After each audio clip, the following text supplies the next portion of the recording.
I would invite companies to make sure disability is on the agenda, make sure it's part of DEI efforts. If you don't have an accessibility team, make sure there's someone in your company that is in charge and responsible for advancing disability inclusion. There's things that are required by law under the Americans with Disabilities Act. That should not be the goal, that should be the starting point. I think it's important that we have a mindset of going beyond compliance, because compliance is the bare minimum. Instead of asking ourselves what is required by law, or, we have to provide these reasonable accommodations for employees because it's required. Like, what if we start thinking about, how can we create a workplace environment where everyone can thrive? Welcome to the Workology Podcast, a podcast for the disruptive workplace leader. Join host Jessica Miller-Merrill, founder of Workology.com, as she sits down and gets to the bottom of trends, tools, and case studies for the business leader, HR, and recruiting professional who is tired of the status quo. Now here's Jessica with this episode of Workology. This episode of the Workology Podcast is part of our Future of Work series, which is powered by PETE, the Partnership on Employment and Accessible Technology. PETE works to start conversations around how emerging workplace technology trends are impacting people with disabilities. This podcast is powered by ACE the HR exam and Upskill HR. These are two of the courses that we at Workology offer for HR certification prep and recertification for HR leaders. Before I introduce our guest for today, I do want to hear from you. Text the word podcast to 512-548-3005, ask questions, leave comments, and make suggestions for future guests. This is my community text number, and I want to hear from you. Today, I'm so excited to be joined by Margaux Joffe, a neurodiversity changemaker who is smashing stigma and shifting culture in order to create a more inclusive world for minds of all kinds. She is formerly an award-winning producer in advertising and tech. She founded the Kaleidoscope Society for Women with ADHD after a late-in-life diagnosis at the age of 29. She went on to dispel stigma and advance inclusion in the workplace by helping Yahoo launch the technology industry's first neurodiversity employee resource group, or ERG, in 2017. From there, she led disability inclusion strategy for Verizon, launching their first disability advisory board, as well as creating the Disability Collection Partnership with Getty Images and the National Disability Leadership Alliance to improve disability representation in the media. Margaux, I'm so excited. Welcome to the Workology Podcast. Hi, Jessica. Thanks for having me on the podcast. I'm excited to talk all things about ADHD, neurodiversity, and what we can do to empower ourselves at work and beyond. I'm so excited to have you. Can you talk to us a little bit about your background and how it led to the work that you do now? Yeah. So in the intro, you mentioned, I got a life-changing diagnosis of ADHD when I was 29. And it was like a light bulb moment for me because I finally had this understanding about my brain and how it worked differently. And I started to see how there was a lot of stigma and stereotypes out there, especially in the media around ADHD and neurodiversity. And I felt like a calling to use my professional background in media production and public health to help other women with ADHD, try to dispel stigma and create community. So that's really what led me to create Kaleidoscope Society, which at the time was the first of its kind content platform dedicated to celebrating the unique strengths of women with ADHD and providing resources. And even at that time, I was an advocate in the community in my free time, but I still wasn't ready to disclose in my career because the stigma is so real in the workplace. And I was worried about how it might impact my ability to make a living, at the end of the day. And I was at the time working in a manager role in tech in Silicon Valley at Yahoo. And about a year into my time there, it became clear that I really wanted to see what I could do to dispel stigma in the workplace around mental health and neurodiversity. and create a more inclusive culture. Because I knew that there had to be other employees like me who had, whether it was ADHD or learning disabilities or autism or, other type of non-apparent disabilities. And I really wanted to create community. I love connecting people, creating community. And that's really what led to the neurodiversity ERG. And that was a really special experience working with so many incredible employees to come together around creating a more inclusive culture.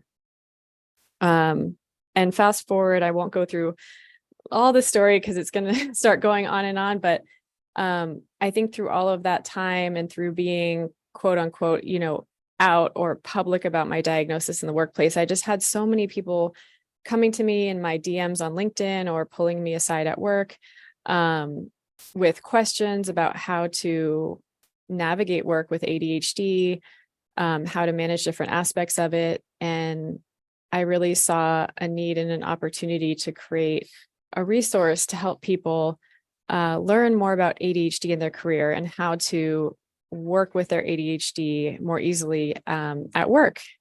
And that's what led me to eventually leave my full-time job and work to create a professional development program for adults with ADHD.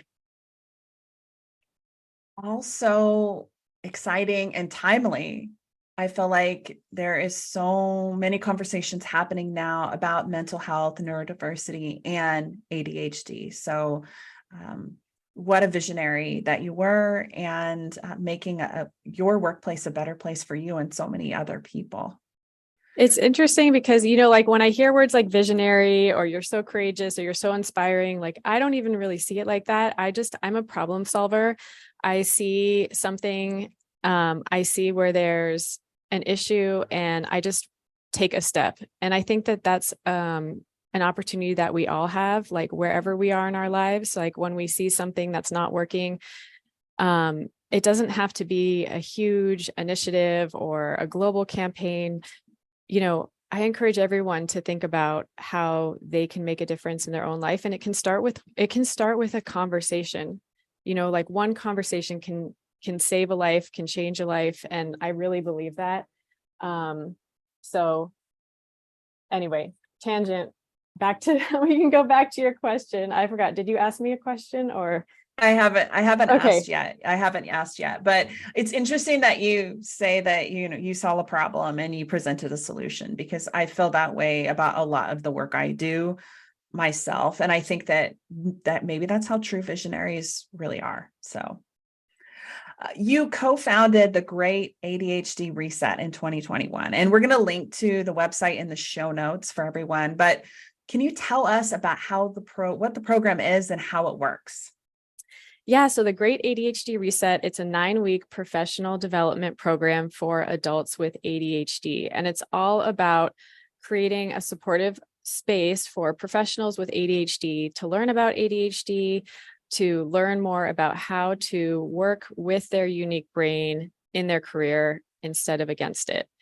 And what I've seen in my work is that, while ADHD can cause a lot of common and predictable challenges in the workplace, such as, challenges with procrastination, organization, missed deadlines, exhaustion, fatigue, falling into patterns like perfectionism, workaholism, anxiety, all of these things. The real problem is that the majority of adults with ADHD were never taught how to work with their unique brain. A lot of folks grew up with the medical model framing of disability that any sort of difference is a defect that needs to be fixed. A lot of adults with ADHD went undiagnosed until they were adults, so they never learned, some of these strategies and skills as when they were younger.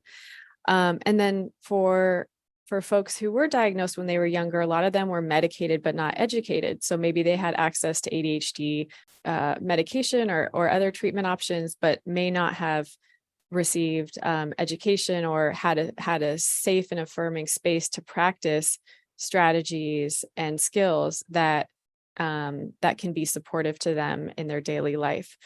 So really, that's what we're trying to do with this program. It's 9 weeks.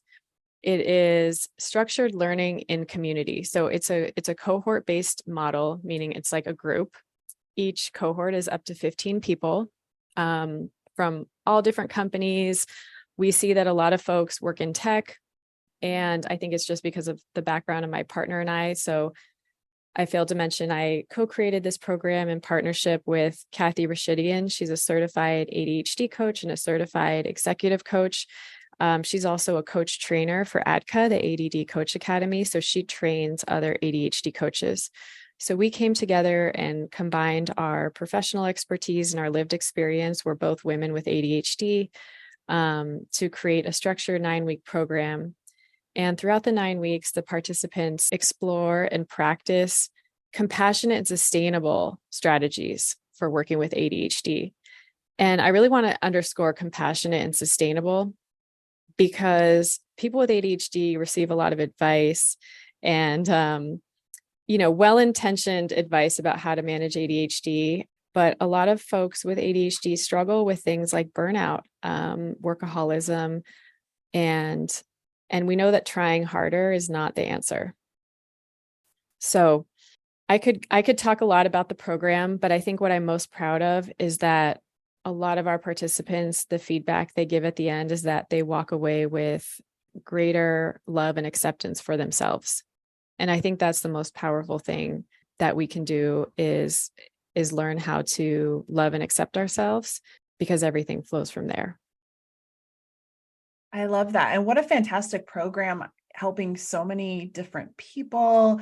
And by bringing in individuals from different organizations, you can build your network and just have a support system outside the organization, which I feel like is so yes. It's so important. And I want to underscore the power of community for anyone with ADHD listening to this.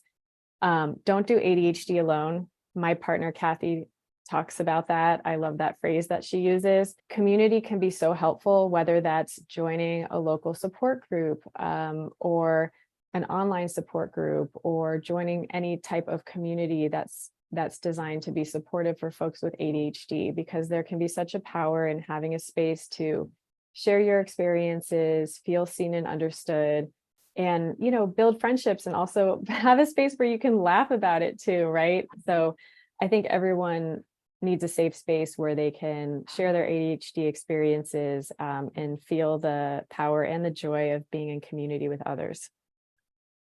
I love that. I want to talk a little bit more about your own experience and maybe any tools that you feel like are really helping you succeed at work. And maybe if there are any digital tools that you find especially useful that you want to share. Yeah, so everyone's experience with ADHD is different. There's 3 different subtypes of ADHD: inattentive, hyperactive, and combined subtype. And it's kind of like a spectrum. I'm more on the inattentive to combined subtype of ADHD. So like many people with ADHD, I always had this sense that I was lazy or not living up to my potential. And even though that was that was a completely unfounded thought. But the challenges that I had before I was diagnosed were really around workaholism. I feel like I would work like twice as hard as everyone else. I would stay up late working on presentations that were due the next day. And really, so I was in this cycle of burnout. And so for me, when I finally did get diagnosed when I was 29, I had the opportunity, I went to therapy for the first time. And so cognitive behavioral therapy was really helpful for me in terms of healing some of those limiting beliefs and this feeling like I always had to do more and prove and be perfect in order to be valuable. So I think there was a lot of unlearning that needed to happen for me personally in my journey, unlearning ideas about myself, and then being willing to accept support and know that I didn't have to do it all alone. And then what was also really great is just having access and learning about different strategies and different tools that I could use to help me in my day-to-day. For me, I love the power of technology. I mean, I used to work in tech, but I love how technology can really be assistive for those of us with ADHD. I mean, it can also be really distracting, which is why, like right now, my phone is on airplane mode. I always turn off notifications to limit distractions. But I think for people with ADHD, it can be really helpful to embrace technology to assist us. So a few tools that I find very useful in my day-to-day are any tools that can help preserve my cognitive resources. If I was a millionaire, I would have a personal assistant or executive assistant that was helping me with all of those kind of tasks. But in the meantime, we can use technology. So Calendly, coordinating meetings is something that, for example, just like really is draining for me. And you might be listening to this and thinking, well, no one likes to coordinate meetings. I mean, like, yeah, of course. But for people with ADHD, it requires a lot of executive functioning, and it can drain a lot of our cognitive resources. So that's where I love Calendly. Like, I'm obsessed with Calendly. Thank you to the founder who created Calendly. And, it's something that can be super helpful for people with ADHD and benefit everyone. That's what I love about accessibility. When we design with disability in mind, we can create solutions that will help everybody in their work, in their life. So Calendly is one tool I love for calendar coordination. For remembering passwords, that used to be the bane of my existence, remembering passwords. And with ADHD, it can come with impairments in working memory. So LastPass is a tool that I use for password management. And that has just been like another tool that I love because it just makes day-to-day logging into all these websites we have to get into on a daily basis just seamless. I don't have to remember passwords, and it's better for cybersecurity.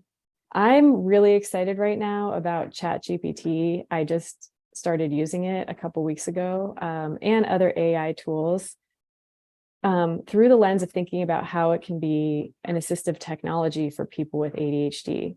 So yeah, are you using ChatGPT? I love ChatGPT. I think it has a lot of interesting uses. My team uses it quite frequently, but sometimes your brain just can't come up with a creative idea to save its life, or you're looking for a professional response, and you can ask ChatGPT to do all those things for you. Yes. Or sometimes you have too many ideas and then you need help organizing your ideas, or you have an idea and then you need help creating an outline. A common challenge for people with ADHD when it comes to working on a project is getting started. So with ADHD, it can impact executive functions, cognitive skills that have to do with planning, organizing, getting started on tasks, managing time and effort. So task activation, getting started, finding that door, finding that first step can sometimes just be the most challenging part for people with ADHD. But once they get into the project, then sometimes they even get into hyperfocus and then they can jam out on it.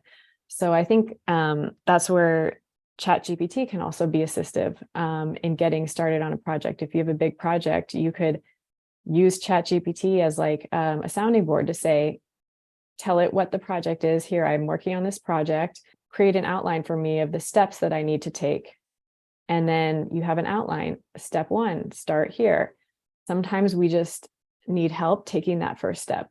Another thing that I think is so cool is just the proofreading and editing for some people that may struggle with just like you said, the professional writing. You can write something so that you get your thoughts on paper and what you want to communicate. You can put it into ChatGPT and ask it to proofread it or edit it for you. Or if you have to cut it down to like 200 words, a certain word count, you can put it into ChatGPT and it will give you a version that's shorter. So I'm really excited about AI as an assistive technology for neurodivergent people. And I love what you said about the professional response. I think it can also be really assistive in helping us understand social norms, understand what might be appropriate in a given situation. Like, for example, one of my best friends from childhood recently invited me to be she called it best woman at her wedding, which I guess is like maid of honor. And I've never been a maid of honor. And sometimes I feel like, many neurodivergent people say this, like, I feel like there's a guidebook or a rule book for adulting that many people got a copy of, but I never got a copy of it. And so like literally last week I asked ChatGPT, I was like, my best friend from childhood just invited me to be her maid of honor at her wedding. Like, what does that mean? What are my responsibilities? And give me a list of things I need to be thinking about. And like, it did that for me. I also have to help her I get to plan her bachelorette party. So I asked ChatGPT, what are, 5 ideas for like games that we could play to help everyone get to know each other and to celebrate my friend. And it gave me a list of games that we could play. So I know this is not work, those are not work related examples, but those were some recent things I used it for. But what it's doing is it's preserving my energy so that I don't have to go into a rabbit hole of searching Google to learn all about what it means and what I have to do at my friend's bachelorette party. And I can just preserve that energy to focus on my work. And also I want to say too is I think all of us, we can expand our mindset about what professional communication looks like. And I think there's an opportunity to redefine that. So many people agonize about writing the perfect email. And we see this in our ADHD program where people are spending, an hour writing and rewriting an email 8 times because they're so concerned about a typo or a grammatical mistake, or does it sound professional? Is it appropriate? This is draining so much time and energy. And while tools like ChatGPT might be useful to help us with those communications, at the end of the day, I think all of us too, maybe it's time for us to rethink like what professional communication even looks like, and being more accepting of the fact that people may communicate differently. And maybe we can just be more open to that and not judge people if they have a typo in their email. All the things that you're saying right now are resonating with me with the typos. I mean, I have written multiple books and write for a living, content for a living. And sometimes I'll get a message on social media that's like, this is great, but you missed XYZ here. So even with 2 editing reviews from separate entities, no one is perfect. And I don't want people to agonize over sending the perfect email because that feeling isn't the amount of stress and anxiety that comes along with it. I also feel like for me and my ADHD, a lot of what you're saying is resonating, and I have created like systems and processes. So we project manage everything so I can understand, like you are with your bachelorette responsibilities, writing down all the steps so that you don't miss them. I tend to go squirrel. I have a million ideas. I have giant Post-it notes on my wall that I just stick my ideas. Otherwise, They will never stop. And it took me, most of my adult life thus far to figure out a process or a system that works for me to be able to let those things go. Yes. They have a home. Yes. So I love that. Because so many people with ADHD have a superpower in ideation. They're really good with coming up with ideas. And I think one of the common traps or pitfalls is that, we have an idea and we're so excited about it and we jump right into starting to execute it. And my mom used to call this my creative black hole. Before I was diagnosed with ADHD, sometimes I would just go off the map, go off the radar for like days at a time. Like no one would hear from me because I would get an idea and then I would just like go off and start creating it, like a new documentary video I wanted to create. And then I would go and be like editing it and, and then I would reemerge, and I had so many unfinished projects. And what I had to learn through that process is just because I have an idea doesn't mean I have to execute it. And I love your system of the Post-it notes on the wall. And I have a folder on my computer. It's like literally just called project ideas. because when I have an idea, there's like a need for me to get it out of my brain and onto something. And so I'll allow myself, like I'll set a timer for like 15 or 20 minutes, and then I'll just brain dump and I'll write onto a document, and like be able to have that experience to be able to express the idea.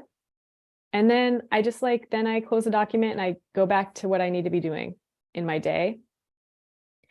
And so I just encourage people with ADHD. Like for me also, I have different rules for myself because I know how my brain works now. So I have a 24-hour rule because I know I get naturally excited about so many things. Somebody will message me and say, hey, like I want to collaborate with you on XYZ thing.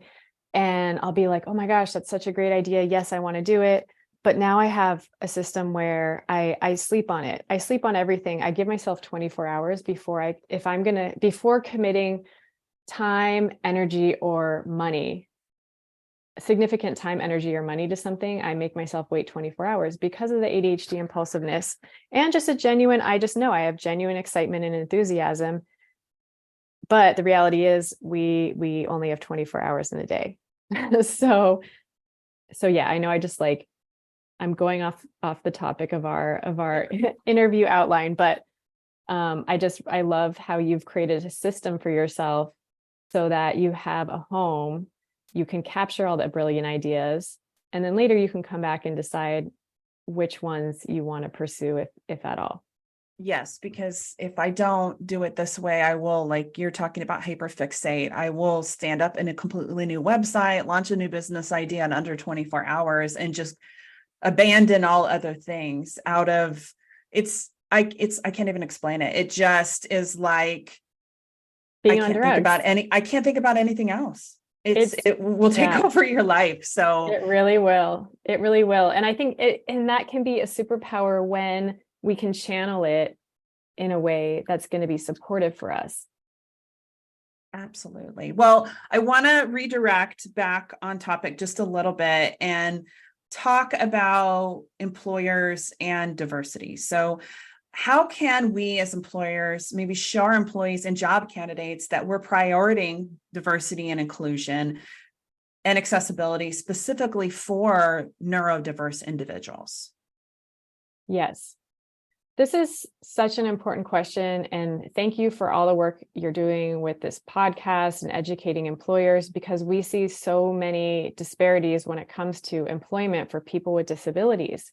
Like, we live in a world where adults with ADHD make up 5 to 8% of the global population, but we're 60% more likely to be fired from a job, 70% more likely to be incarcerated. Like, this should not be the case. It should not be the case where, globally, over 80% of autistic adults are unemployed, according to the UN.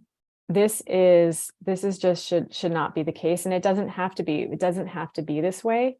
And that's why I'm just so passionate about what I do and trying to create more inclusive work environment so that everyone can have access to dignified work where they can get paid a living wage.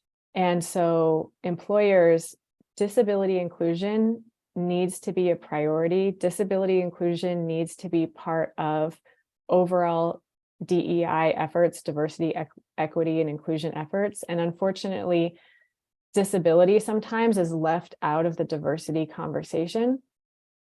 So I would invite companies to make sure disability is on the agenda, make sure it's part of DEI efforts. If you don't have an accessibility team, make sure there's someone in your company that is in charge and responsible for advancing disability inclusion. There's things that are required by law under the Americans with Disabilities Act. That should not be the goal. That should be the starting point. I think it's important that we have a mindset of going beyond compliance, because compliance is the bare minimum. Instead of asking ourselves what is required by law, or, we have to provide these reasonable accommodations for employees because it's required. Like, what if we start thinking about, how can we create a workplace environment where everyone can thrive? And it starts with creating fair policies, making sure your company has clear rules that support employees with disabilities throughout their journey, from hiring to advancement, retention. Education is huge. Educating your people managers, your teams about disability inclusion, about neurodiversity, because sometimes stigma can be the biggest barrier. We need to dispel stigma and dispel stereotypes and change people's mindsets about disability, because I think that can be like the first step. Education, dispelling stigma. There's just so much we can talk about here, so I'm just trying to hit the high notes. But of course, hiring is important. The Made by Dyslexia, which is an organization, they did a workplace survey in 2021, and they found that 3 out of 4 dyslexic people believe that the recruiting process puts them at a disadvantage, and 8 in 10 feel like their recruiting experiences have not given them the opportunity to show their true abilities.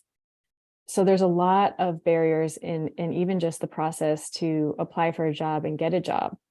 And in that same survey, different survey by Manpower Group, found that half of employers say they don't consider dyslexia when recruiting. They don't believe it's relevant. We also know like less than 1 in 10 HR professionals consider neurodiversity in their practices. So I'd like to see us get to a point where all HR professionals are equipped and empowered with knowledge and understanding of disability inclusion and how it's relevant to their roles, and how to integrate that into the whole employee experience, from recruiting to onboarding to retention and advancement. I love that. Let's take a reset. This is Jessica Miller-Merrill, and you are listening to the Workology Podcast, powered by ACE, the HR exam, and Upskill HR. Today, I'm so excited to be talking with Margaux Joffe, Certified Professional in Accessibility Core Competencies, or CPACC. This podcast is sponsored by Workology, and it's part of our Future of Work series in partnership with PEAT, the Partnership on Employment and Accessible Technology. Before we get back to this podcast interview, I want to hear from you. Text the word podcast to 512-548-3005. Ask me questions, leave comments, and make suggestions for future guests. This is my community text number, and I want to hear from you. The Workology Podcast Future of Work series is supported by PEAT, the Partnership on Employment and Accessible Technology. PEAT's initiative is to foster collaboration and action around accessible technology in the workplace. PEAT is funded by the U.S. Department of Labor's Office of Disability Employment Policy, ODEP. Learn more about PEAT at peatworks.org. That's PEATWORKS.org. So I feel like creating a culture of inclusion, like as an HR leader, we can you've laid the groundwork, becoming more familiar with neurodivergent individuals, how it works, what we need, the kind of support or information that we need in order to be successful in our jobs and the recruiting process, all those things. But how can we help make employees become more comfortable to ask for those accommodations? Because there's a lot of fear by individuals that they're going to lose their job or be reprimanded or harassed or something because they came out and said, hey, I am neurodivergent and I would like to request this accommodation. Yeah, absolutely. And that's very real. Like a lot of people, there's all sorts of stats out there, but the majority of people with disabilities will not self-ID to their employer because they're afraid of what that's going to mean for them. A lot of people are scared to talk to their manager. So that's where I think, one thing that can be really impactful is educating your people leaders, providing education and training for managers, because a lot of managers come to me and they have good intentions. They want to support. Like I believe that most managers want to do a good job, but maybe they've never gotten any training about disability inclusion and they don't know where to start, and then they're afraid and they don't want to say the wrong thing, so they're not saying anything. So companies can equip and empower their people leaders with resources, with learning opportunities, so that they can feel confident in creating a more inclusive environment, because the majority of employees with disabilities will disclose to their manager before they disclose to HR. Cornell did a study on this, and I think it was like 60% people are 60% more likely to disclose a disability to their manager and request an accommodation versus going to HR directly. So managers really need to be empowered with the information they need onto how to have those conversations and what they can do to lead inclusively. So I think manager training is a big one. And then I think overall, in terms of creating a more inclusive culture, it really starts at the top with leadership, leaders setting the tone from the top in the way that disability is talked about, highlighting leaders with disabilities, like normalizing disability and neurodiversity as topics that are not taboo, as topics that are discussed just like any other topic in the workplace, so that conversations can be opened up. We can dispel stigma, and then we can get into conversations of, okay, so how might we create a workplace where everyone can be successful? But we're not going to have those conversations if people are even scared to talk about it in the first place. Another big thing around accommodations is, I think too often the energy around accommodations in the workplace is, yes, we will accommodate you. We will accommodate you because it's required by law. And here now you have to fill out all this paperwork and go through this laborious process. We will accommodate you feels very different than we've worked to design this workplace with you in mind. We are designing a workplace where everyone can work and be successful. And if there's things that you need to be successful in your role, let us know. And we want to make sure that you have those things that you need to be successful in your role. And I think every employee deserves that, right? So I think in the future, we can transform how we're thinking about accommodations. Instead of just being, it's like over here, oh yeah, people with disabilities, they can request these, quote, special things so that they can do their job. No. All employees have strengths. All employees have areas where they need support. Many employees might need an adjustment so that they can be successful in their role. Those are conversations we should be having with all of our employees. So we can move from compliance towards universal design. And I think the last thing that I'll say on this is, what if we thought about every accommodation request as a clue for us as employers or organizational leaders as how we might want to adjust our workplace? So if an employee is asking for captions for a company all hand, instead of looking at it like, oh, this is an accommodation request, now we need to provide this, what if we're like, okay, how can this be a clue for how we can make our company all hands more accessible and inclusive moving forward for everyone? And instead of just providing accommodations for that one employee, we think about, okay, let's make captioning a standard and let's make sure all of our all hands are captioned always. And then people don't have to request that accommodation anymore in the future because it's built in, it's by design. I love that. And let's talk about education. So let's say that HR people are like, okay, you've convinced me. I need to know more about neurodiversity and ADHD. Where do you suggest they go to educate themselves beyond this podcast? Yes, great question. There's so many great books and podcasts and training opportunities out there when it comes for people who want to learn more about neurodiversity in the workplace.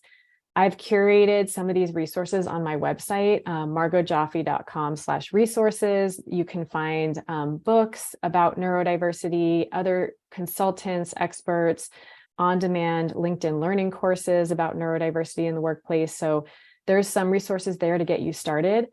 I also love doing talks in workplaces to open up the conversation, whether it's an ADHD 101 type of presentation or neurodiversity in the workplace presentation. And so that's something that you can do, whether it's bringing me in or bringing in another speaker, hosting an event where you can bring in someone to open up that conversation, normalize discussion about neurodiversity, and ground all employees in the understanding of what neurodiversity is, what are some of the common strengths, the common barriers that employees might face, and what are some concrete and practical strategies for making your workplace more inclusive. All of that stuff is on my website. And the most important thing is just taking one action to learn more and going from there. I love that. And we'll include a link to Margaux's list, and then we'll have LinkedIn contact information. So if you need to reach out and ask some questions and looking for specifics, you'll have her information so you can connect with her directly.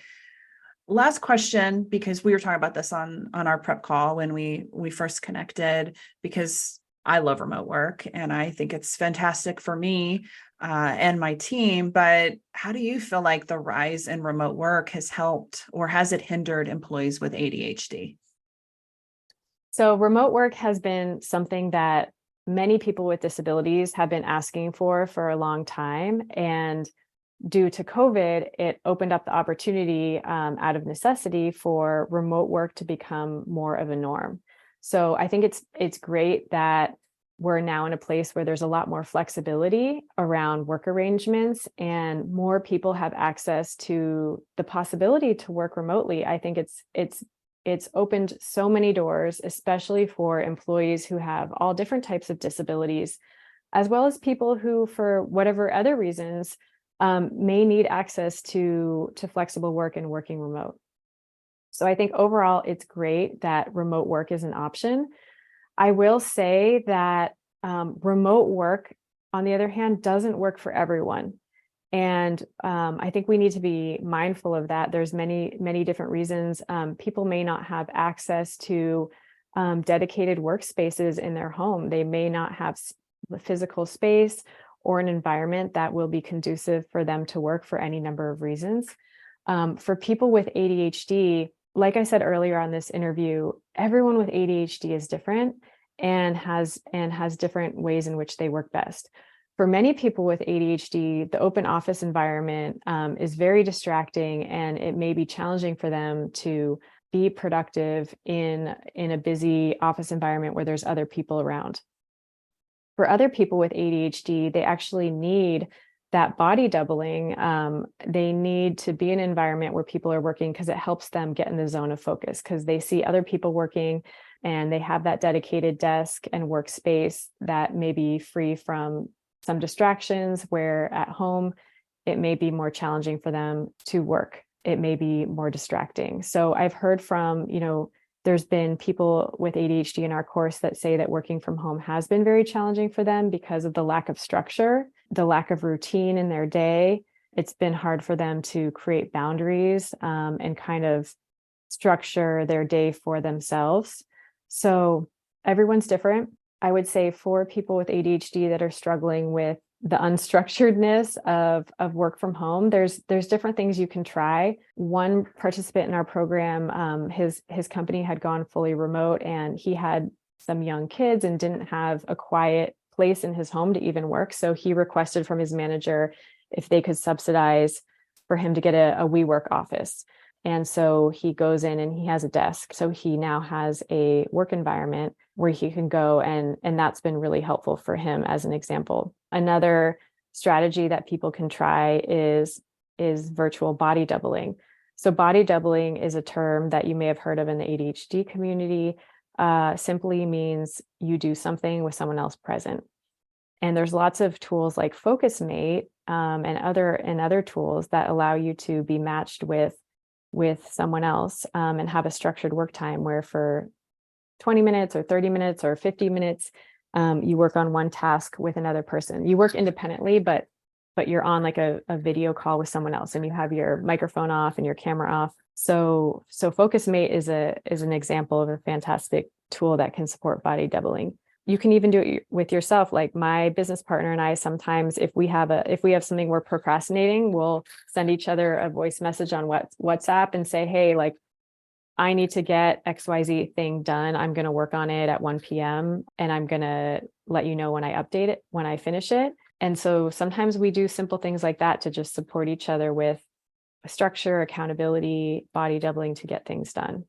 I love all that. I do that all the time. Actually, we call it co-working, and Yes. I will do it with other entrepreneurs. Maybe we're launching something or rolling something out and we have a deadline. And I know that the only way that I'm going to be able to focus for 45 minutes is if I get on a Zoom call with someone else.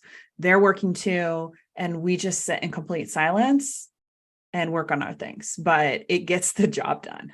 Yes, exactly. I love that. And the thing is, as humans, we were never designed to live and work in isolation. Like we're not, and isolation is a huge issue right now.